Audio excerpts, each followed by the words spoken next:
This lesson will be on 11-6, rational expressions with like denominators. In example 1, we have the fraction or rational expression 3n over 12 plus 7n over 12. So when we have fractions with like denominators, all we have to do is add the two top expressions together. So 3n plus 7n is 10n, and that's still over 12. Just like when adding regular fractions, if you have like denominators, you add the top and it's still over the bottom number. Now, once you add the two top expressions together, you do have to take your expression and then simplify it. So 10n over 12 can be reduced by 2. So if they're both divided by 2, we get 5n over 6, and this is our final answer. Here's another example. This is 1a in your book.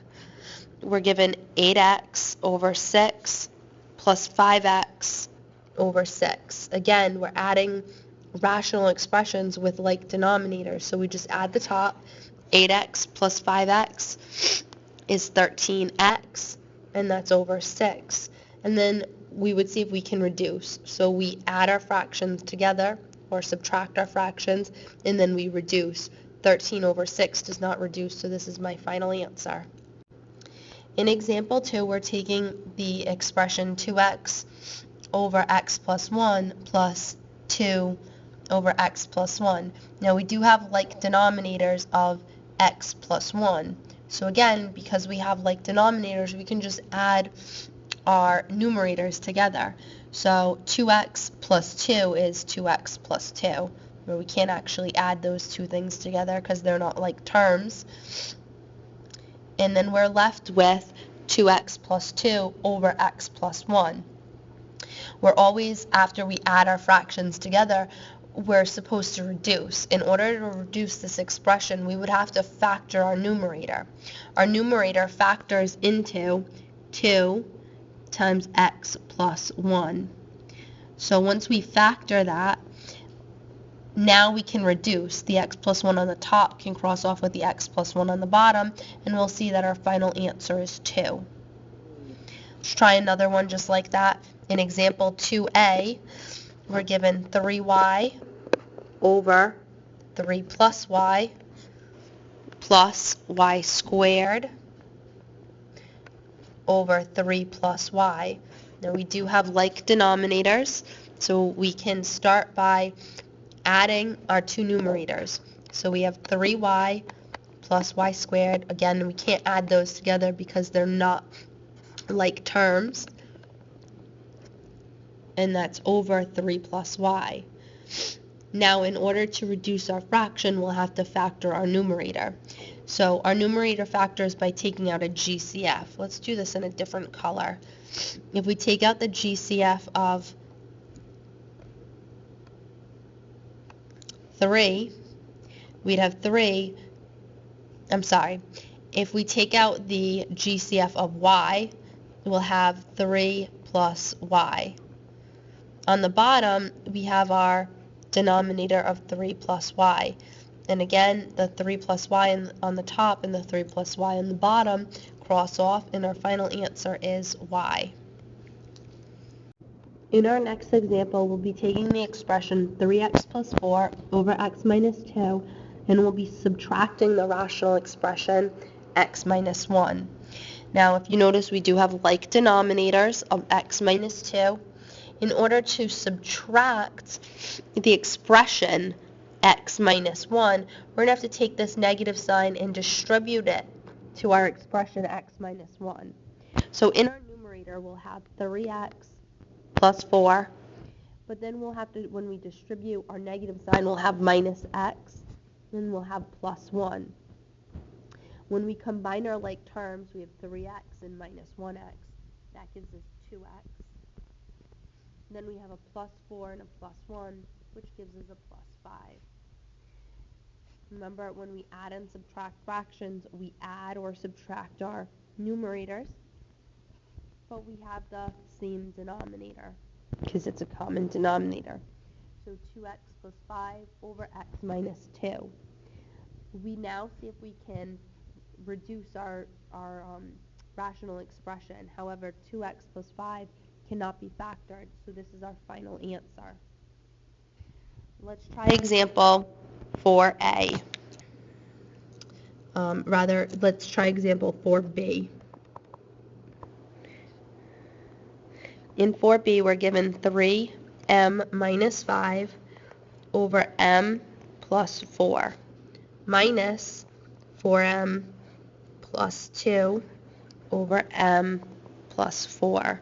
Now we do have like denominators. We'll have to distribute our negative sign right here to our expression. So we're going to have 3m. Let me do this in another color so you can see it. We're going to have 3m minus 5, but then when we distribute our negative sign, we'll have minus 4m and minus 2. So if we combine our like terms, we have 3m minus 4m, which gives us a negative 1m in our numerator. Then we have a negative 5 and a negative 2, which gives us a negative 7. And remember that this is still over m plus 4. Now we'd see if we can factor, but on the top, if we factored this, we'd be taking on a negative 1 to get m plus 7.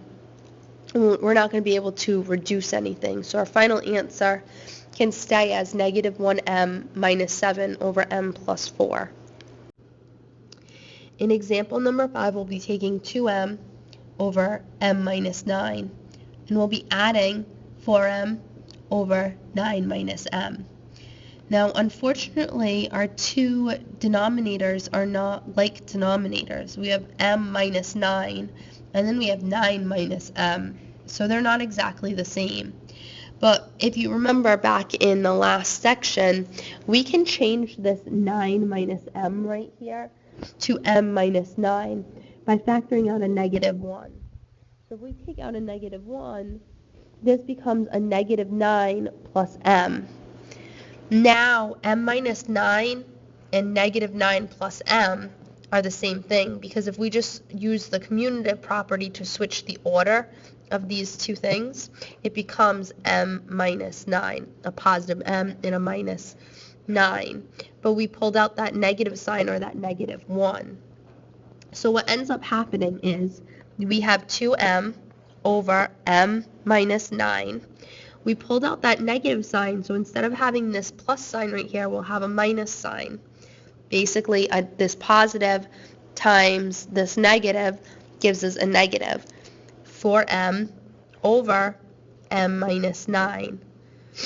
And now 2m minus 4m is a negative 2m, and it's over m minus 9. And we can't factor or reduce this, so this is our final answer. In example 5a, we'll be looking at the same type of problem. Our denominators are not the same. We have n minus 4 and 4 minus n. So we'll start by pulling out a negative 1 right here, and we'll be left with negative 4 plus n.